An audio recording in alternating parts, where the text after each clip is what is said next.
Nah, di kemudian hari baru muncullah permasalahan itu tadi, jarak dan akses yang terbatas untuk datang melaksanakan kewajibannya.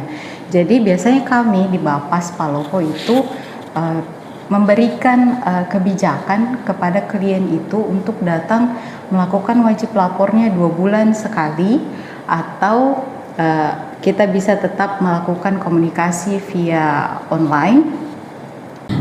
Apakah ada momen di mana Ibu merasa sangat lelah secara emosional dalam menjalani pekerjaan ini, dan bagaimana Ibu mengatasi hal tersebut?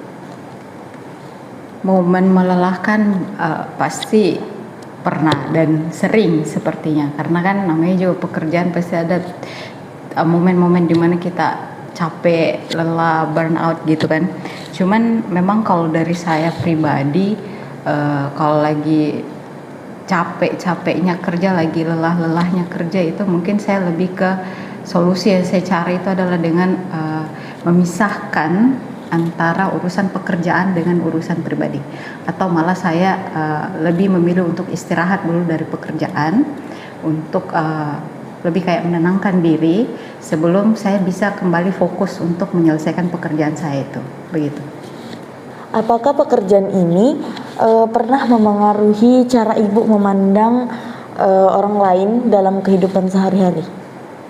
Cara memandang, sebenarnya dari pekerjaan ini tuh mau tidak mau itu membuat kita jadi membedakan atau mempengaruhi cara kita memandang orang, karena kan ya orang yang kita temui adalah orang-orang yang bermasalah begitu. Tapi kalau saya pribadi lebih mengembalikan untuk agar saya itu lebih berusaha untuk tidak cepat menilai seseorang dari satu sisi saja. Maksudnya karena dia tidak mencap dia berdasarkan perbuatannya atau perilakunya, karena kan kita tidak tahu apa yang melatar belakangi dia melakukan itu.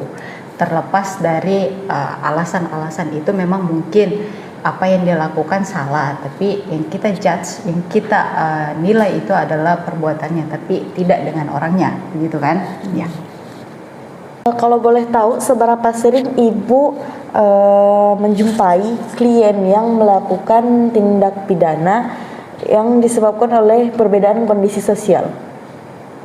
Sebenarnya sering, malah banyak ya. Cuman sebenarnya kan itu tadi yang saya sebut di awal, itu perbuatan seseorang itu kan tidak muncul begitu saja, tapi ada beberapa faktor yang melatar belakanginya. Bisa jadi karena latar belakang pendidikannya, atau misalkan ekonomi, bisa jadi juga karena pola pengasuhan di keluarganya, atau malah pengaruh dari lingkungan sekitarnya begitu. Tapi kan kembali lagi, faktor-faktor ini memang mempengaruhi, tapi tidak menentukan sikap ataupun perilaku seseorang begitu. Jadi kembali lagi, karena setiap individu itu tetap punya pilihan dan tanggung jawab masing-masing atas setiap perbuatan yang mereka lakukan begitu. Baik Ibu, sebagai penutup mungkin bisa digambarkan sedikit penghasilan Ibu selama menjadi pembimbing kemasyarakatan?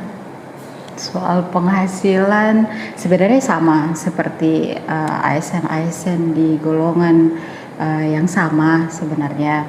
Cuman yang membedakan itu karena kami pembimbing kemasyarakatan itu merupakan pegawai kementerian, jadi kami itu diberikan hak penghasilan tambahan berupa remun yang besarannya itu berdasarkan jabatan masing-masing, begitu.